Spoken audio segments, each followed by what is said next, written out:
સનાતન રાષ્ટ્ર સેવા સંઘે એક ઓનલાઈન એપ્લિકેશન બનાવ્યું છે જેથી વ્યક્તિ ડિજિટલ માધ્યમથી રામના નામનો જાપ કરી શકે। સનાતન રાષ્ટ્ર સેવા સંઘ એક સમાજ સેવા સંસ્થા છે જે સમૃદ્ધ અને મજબૂત ભારતનો પાયો નાખવાના સંકલ્પ સાથે કામ કરી રહી છે। અમારો ઉદ્દેશ સમાજમાં સશક્તિકરણ અને સમૃદ્ધિ વધારવાનો છે। એસોસિએશન શિક્ષણ, આરોગ્ય અને સામાજિક વિકાસ, વ્યક્તિગત ઉત્પાદનના ક્ષેત્રમાં સેવાઓ આપીને સમાજને સશક્ત બનાવવાનો પ્રયત્ન કરે છે। અમે યુવાનોને રાષ્ટ્ર નિર્માણમાં સહકાર આપવા અને સામાજિક સંગઠનની ભૂમિકામાં મહત્વપૂર્ણ ભૂમિકા ભજવવા માટે પ્રોત્સાહિત કરીએ છીએ। તેઓ શિક્ષણ, આરોગ્ય, સામાજિક સમૃદ્ધિ અને સમાજના વિવિધ ક્ષેત્રોમાં સેવાઓ પૂરી પાડે છે જેથી રાષ્ટ્રનો વિકાસ થઈ શકે। સમગ્ર દેશમાં રામ મંદિરનું નિર્માણ એ અલૌકિક ઘટના છે જે દરેક હિન્દુ માટે ખૂબ જ મહત્વપૂર્ણ ક્ષણ હશે। આ માત્ર ઇતિહાસનું રંગીન પાનું જ નહીં પણ ભવ્યતા અને સંકલ્પનું પ્રતીક પણ હશે।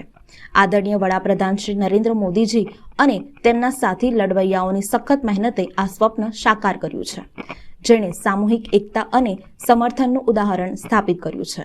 22 જાન્યુઆરી 2024ના રોજ સૂર્યના કિરણોએ રામ મંદિરના શિખરને ચુંબન કર્યું છે જે દેશ અને વિશ્વ માટે પ્રકાશની દીવાદાંડી સમાન છે। આ એક નવો અધ્યાય છે જે ભારતીય સંસ્કૃતિના તેજસ્વી સ્વરૂપને અર્થ સાથે ભરી દેશે। તેનાથી ધર્મ, સંસ્કૃતિ અને સમૃદ્ધિનો સંકલ્પ પૂરો થશે। આ અનોખો અને ચમત્કારી ક્ષણમાં ભારતીયતાના ગૌરવ અને સમૃદ્ધિનો સંદેશ સમગ્ર વિશ્વમાં પહોંચશે।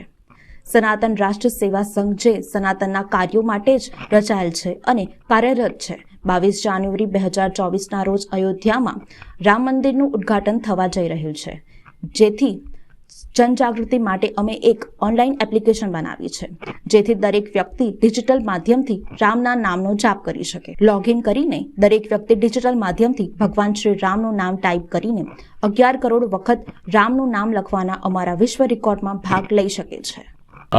જય શ્રી રામ।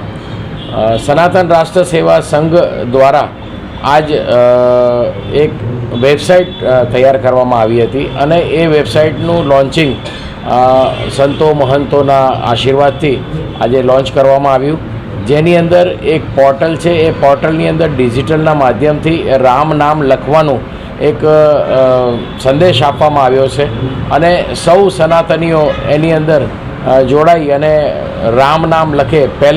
વર્ષો પહેલાં આપણે પેનથી નોટબુકમાં લખતા હતા અને પછી ભગવાનના મંદિરમાં ચડાવતા હતા, એની જગ્યાએ આ ડિજિટલના માધ્યમથી અગર રામ નામ લખવામાં આવે તો એનાથી આ જે રામ નામ લખેલું છે એ ક્યારેય વિલીન થશે નહીં અને એ ક્લાઉડમાં જ રહેશે અને ભગવાનના આશીર્વાદ એની સાથે સૌને મળશે।